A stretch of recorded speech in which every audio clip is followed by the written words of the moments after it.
quando a qualidade de sono se torna uma obsessão.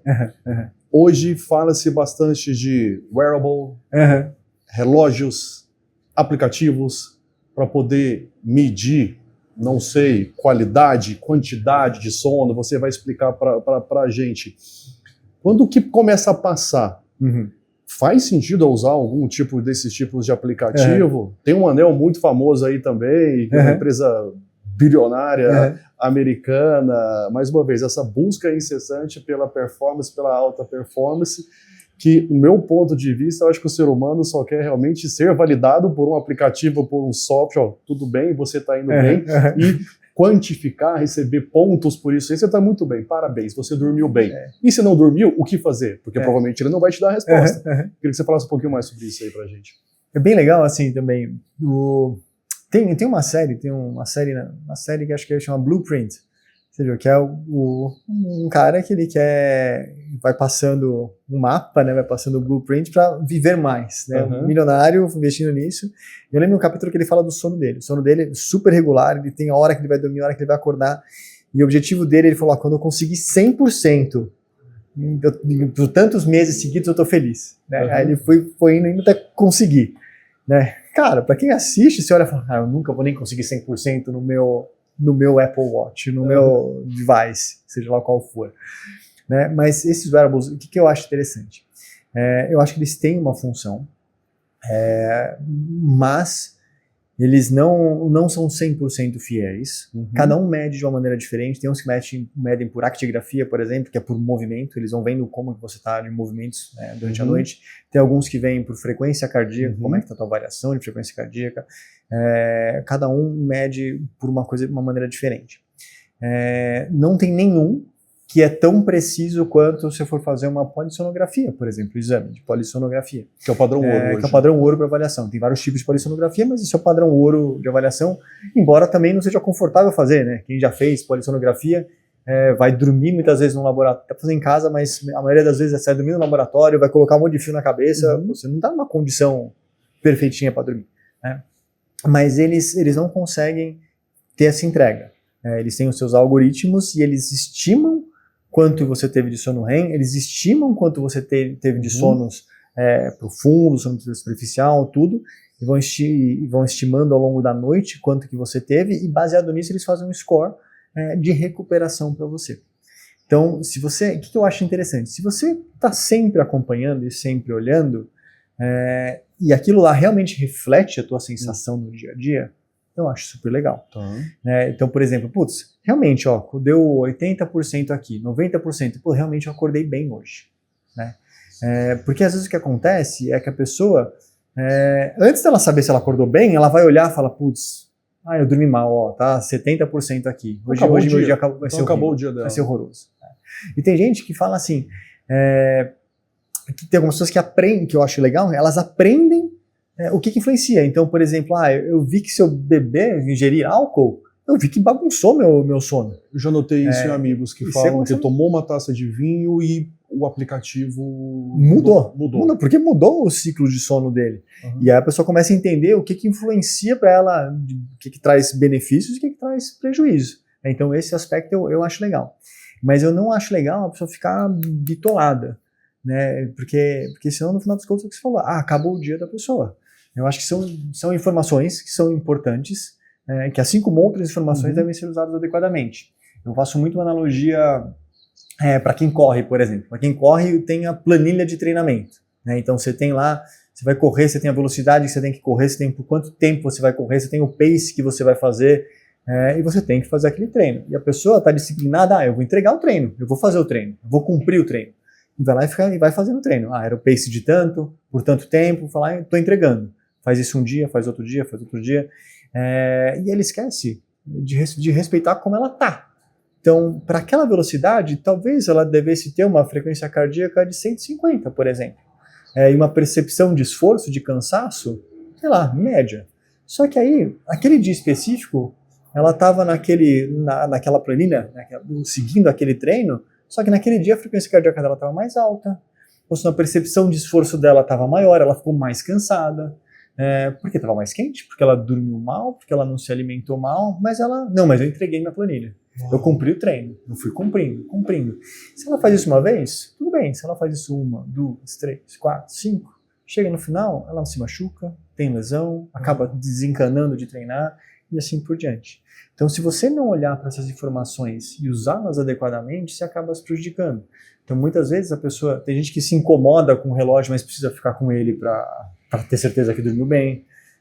Tem gente que se incomoda com o anel, ou às vezes mesmo o teu relógio, às vezes também ele se mexe um pouquinho no pulso à noite, no punho à noite, e acaba perdendo algumas informações, então dá uma nota errada. Então, quanto mais a pessoa se conhecer, quanto mais ela entender o que é acordar bem, se sentindo bem, descansada, melhor. Então, eu acho muito legal usar essas coisas para você entender o que te faz bem.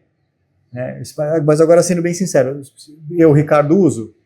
Não. Eu pensei que você chegaria aqui com o anel no indicador, aquele anel preto, eu achei estranho. Cara, hoje não, porque eu sei eu sei as coisas que influenciam o meu sono.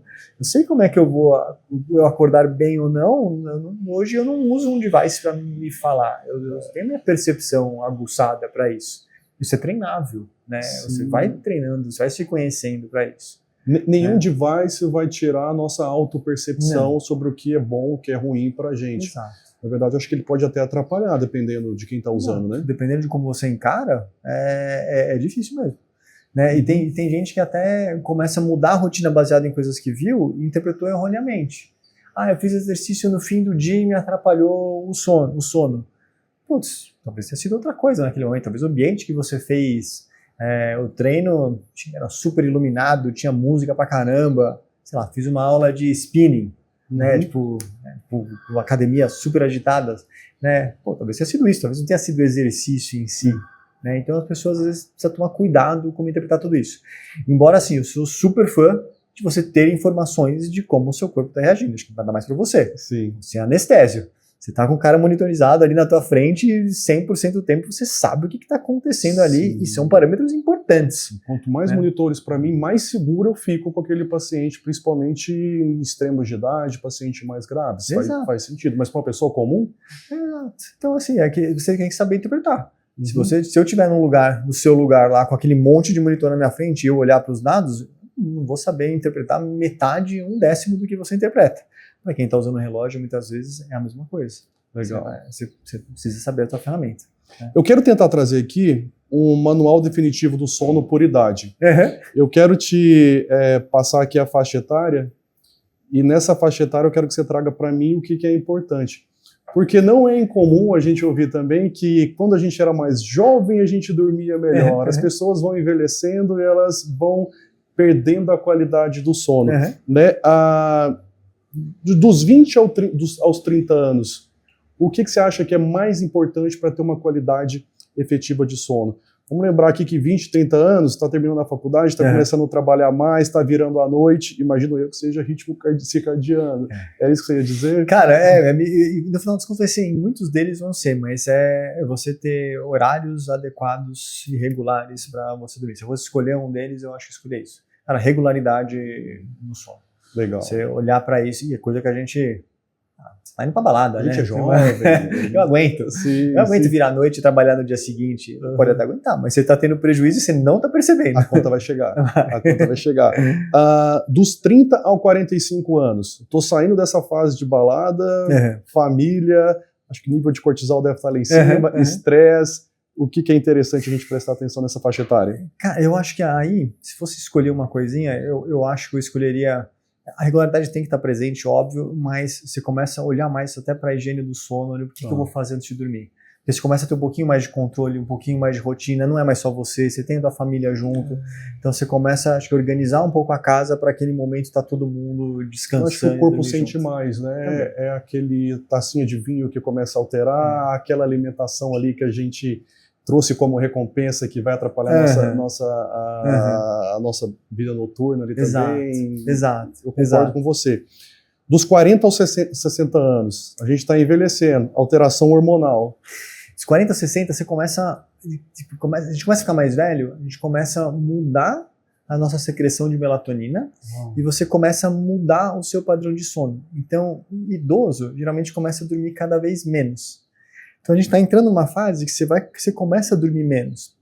Não significa que você precisa de menos sono, né? Significa que você muitas vezes você acaba não conseguindo ter esse sono de uma maneira mais constante, né? Então, a pessoa ficando mais velha, às vezes acaba fragmentando o sono, né? Ainda mais velhas ainda, mas acaba dormindo, meu avô tá sempre dormindo no sofá. Sim. Tá, porque realmente assim, ele tem uma quantidade de sono à noite, e a gente nessa faixa etária a gente começa a mudar, começa a dormir menos à noite, mas a gente começa a ficar mais cansado durante o dia, e você pode compensar e somar um sono durante o dia com esse sono da noite. Então, dormir 4 horas à noite, mais dormir um ciclo inteiro, dormir 5 horas à noite, dormir mais um ciclo inteiro, 1h30, 90 minutos durante o dia, isso se soma no final das contas, não é separado. Então, e ele começa a acontecer isso com o idoso. Ele começa a fragmentar, começa a ter essa necessidade de ir picando o sono dessa maneira para conseguir. Era que eu ia te perguntar, acima dos 60 anos. Mais ainda, começa a acentuar cada vez mais essas características. E especificamente agora falando, né, você falou de 40 e 60, pega mulheres, pega a menopausa. A menopausa tem uma bagunça de hormônio, com progesterona, estrogênio subindo, descendo, bagunçando aqui, pode mudar completamente o ritmo de sono da mulher. Então, se fosse escolher uma população para a gente olhar com muito cuidado, é a mulher na parte de menopausa. Uau.